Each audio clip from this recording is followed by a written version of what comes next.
I'm Boshra Dastournezhad, and my nickname is Bobo. I am Goli Samii. Great. So tell us about your film.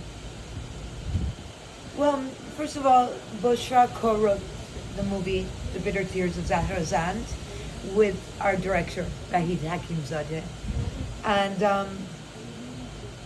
it's really a story about post-revolution Iran in 1982. So we had a revolution in Iran in 1979, and a lot of us that were lucky got out of our country when the Islamic Republic overtook the kingdom, burnt down everyone's lives, and brought an Islamic made it into an Islamic Republic. I mean, I am Muslim, but they still wanted to kill my dad. So this is the story of a very well-known fashion designer played by Boshra, and she's obviously a refugee, an expat, trying to adjust to life in England. And the story really is about her emotional breakdown, and it sort of revolves around a love affair that breaks her heart. But the underlying real breakdown is PTSD of, of the revolution and the loss of her homeland, her life, her dignity, her grace. And we all sort of are supporting characters that either provoke or try to help her in this moment of crisis. It was based on a Michael Fassbender, Jesus Christ, no, on a Fassbender, the German writer director's play called The Bitter Tears of Petra von Kantz, and then it was revised and turned into a movie, and then we revised it and made it into our movie.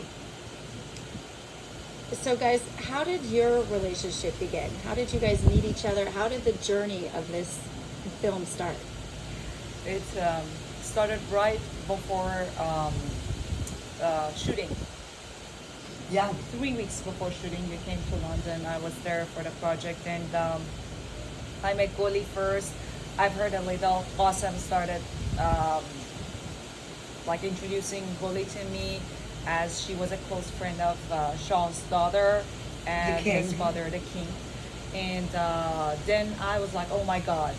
Then her real life will be something that I need for the character of the Zahrazad. Like the way that Goli talks, because I've never lived that, royal life. I've never experienced it. I was born after the revolution in Iran. Then I needed to see Goli. Then first time in a place that we were, first thing, if I want to introduce Goli, I would say she's unusual. And the way that she was sitting, and she looked at me like very tall woman, we very quick, we had that click, like, I don't know, are you easy to contact or you're not? I don't know. I mean, it's interesting. I quit acting when I was 29, and I really love what I do now. I'm an acting coach, but the director of photography of this movie was someone who knew me from my days in front of the camera, and I got a phone call saying, "Look," and I knew the director. We have lost an actress that was supposed to play the role I played. And they said, would you be interested in doing it? And I had just lost my life partner just right months before. And he had always wanted me to act again. So I thought, okay, this is like a kind of destiny. And it's about my country and about a story that I understand in my soul. So I was like, you know what? I'll do this for Michael. And I think that I am a different kind of person, but I think that I also have a very open heart, and I instantly, responded to Boshra, understood her, felt for her, and knew that we could help one another in the creation of this movie in front of the camera and behind the camera, which we have done ever since we shot. So we were all basically strangers, except I knew the director and the DP. You knew the director. Director. And jumped in, and we had not a big budget, but I think we made a very beautiful movie on a tiny little budget. I mean, we were strangers, but she was not stranger to me. Her real character is known and loved in my heart before I met her, because she's really like someone like my grandfather's soul, who was one of my first friends in my life. You know, he would always say like we are friends before being grandpa and granddaughter, and we really were. He was a really good friend of me, and he was real. He would like you or he would not like something. You know, it was obvious. You didn't need to overthink about life. And Goli was really known in that way to me. You know, I saw her. I knew that I know her. You know. You guys both have really fascinating backgrounds. Can you tell us a little bit about your background and how you brought that into this story? Well, I was born in Iran in 1970, and I was born into sort of what you call the hierarchy of what was then a kingdom of the Pahlavi dynasty. So I was sent to a school that was made inside the palace grounds for the Shah of Iran. Shah means king.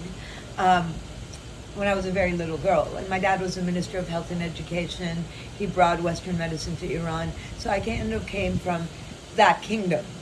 So I actually lived the revolution in a way, if you do see the movie, as this our storyline is.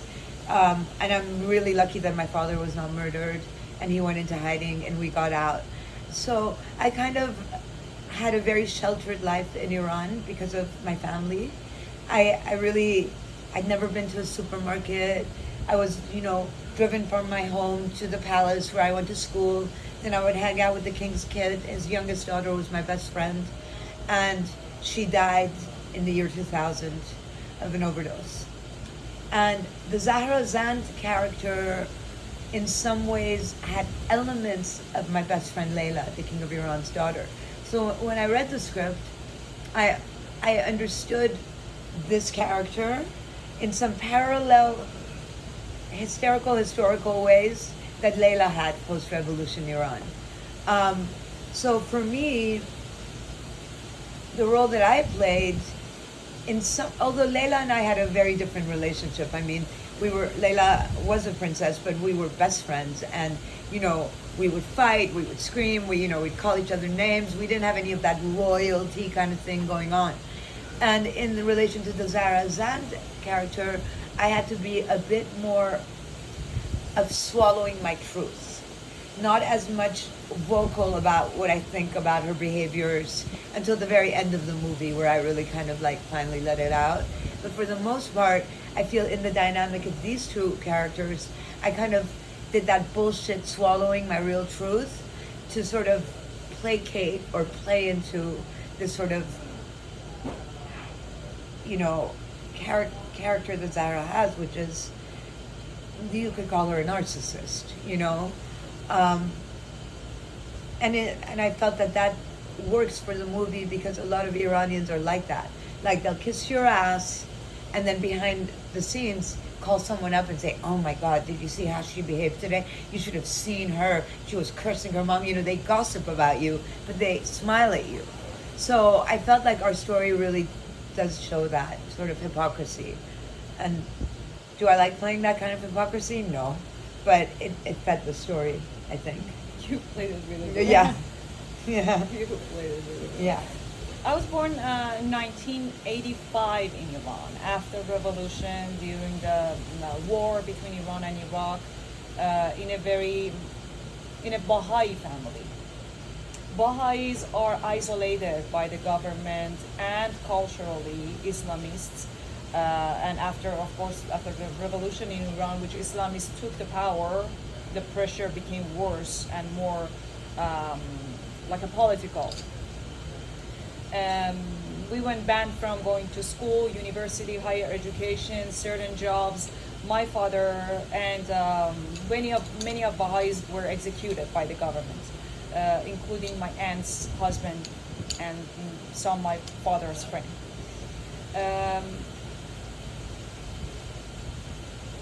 I never experienced um, what Goli experienced of losing home. I moved to the United States 2012. I escaped Iran, and it's a like a different form of escaping. Some parts are, it's a repeated, but some parts are totally different. Where I grew up in a poor situation, but we have the similarity, and what I feel like is like we have that kind of love and hate relationship with Iran. That is what I wanted to bring in this film, which all the relationships that Zahra Zand has is love and hate. She has a love and hate through her daughter, her mom, the maid, the Maryam, the lover, and I think even the cat. Yeah. And Yeah. Anahita, her friend, her husband. Everything is like love and hate, and she has the love and hate through Iran too. Yeah. And she has the love and hate through her job. She has the love and hate through the Western culture. It's all, and I believe that one of the biggest holes in Iranian culture, in Persian culture, is the emotional immaturity, that we have a hard time with conflict emotion, and which we see it in all the characters, the way that they deal it, and the how it turns to the power dynamic. Then the story is about like the relationship of the people, the dynamic, but you will see with the political too, because people affect on politics. Who are politicians? Are people, like they are not. Sometimes I hear people talk about politicians like they came from like the sky. They landed one day. Like they're aliens. Aliens, yeah. But one day they go to school with you and me. I'll become, I don't know. I mean, filmmaker. I They come become from a political. politician's Yes. family. I mean, It's everywhere in our life. But- Politicians are people. yeah, but the thing that my father always said was, he said that all Iranians lost their minds when the revolution happened. So what you're dealing with post-revolution Iran are people who've had a post-traumatic stimulation from war, and the way they behaved in exile comes from a state of trauma. When you lose everything and you have no home, no country, everything you knew is gone, you're traumatized. And so obviously you're going to act a little bit different because you've been through war, and war is blood. And yeah. The part that I for me was a journey,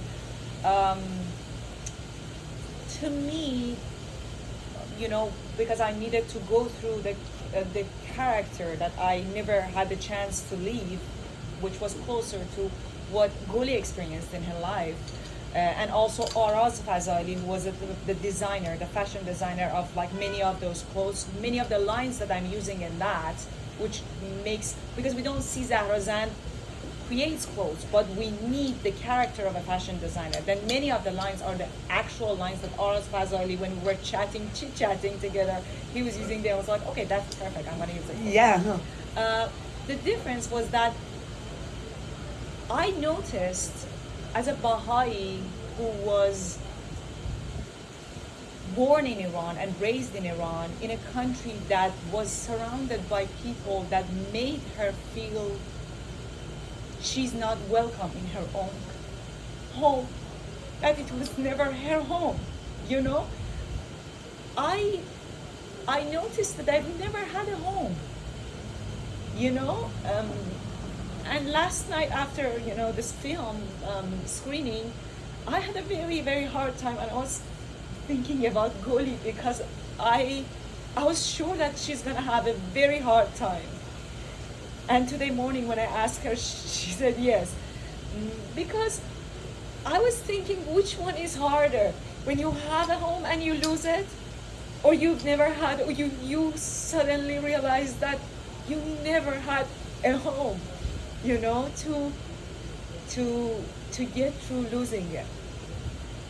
And I couldn't, you know, but that's very, the cinema can make us friends here, you know. Yeah. What else Yeah, could be? exactly. Yeah, I mean, again, it's the post-traumatic stress.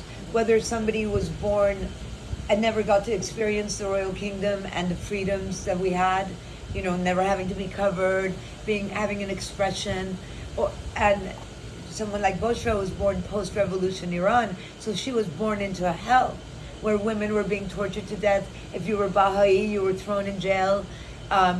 Everybody that we knew who didn't get out were killed, you know. So it's post-traumatic for both.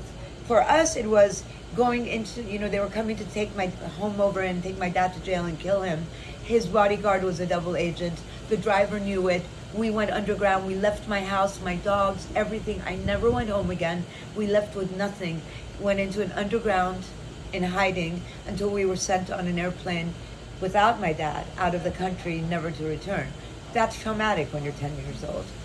And she was born into the hell that was brought in by the Islamic Revolutionary Guard. Now, I have a family of landowners. I have provinces in my family name.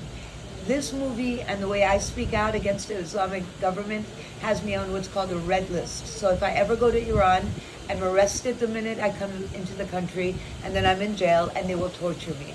But I said, And two women's relationship. and I said, yeah, and I'm in a movie with a bunch of lesbians, and Lesbians, and I've been so- in paparazzi newspapers with ex-boyfriends half naked.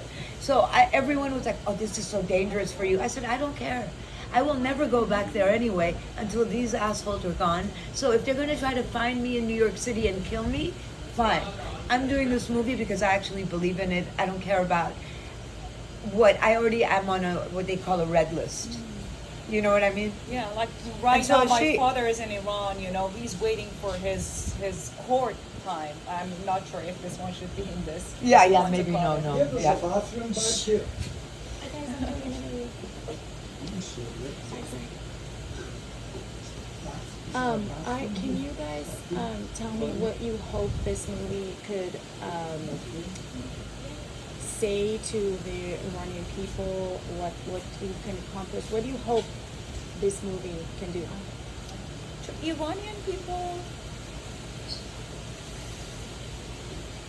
Iranian people know this.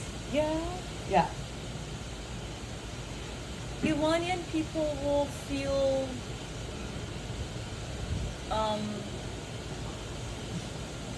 they'll feel like that.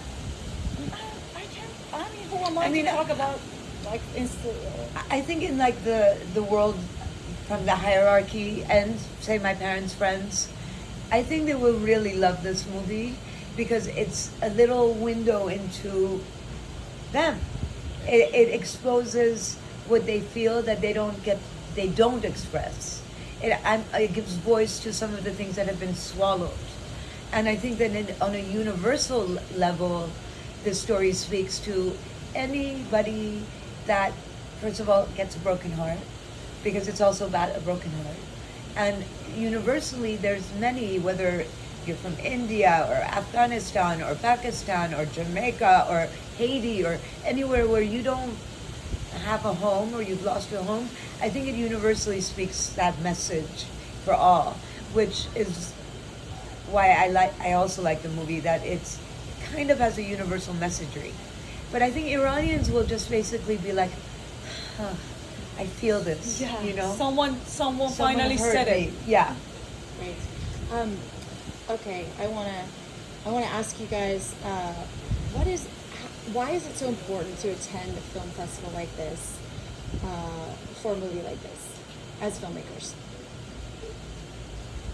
As filmmakers, that would be a question that we. I mean, I think that every film festival matters because you're with a group, your tribe of fellow filmmakers. We support one another. We get to show a movie that may have never been even released. And That maybe no one will ever see. no one outside will of- ever see. Yes. and also we get to see what other people do.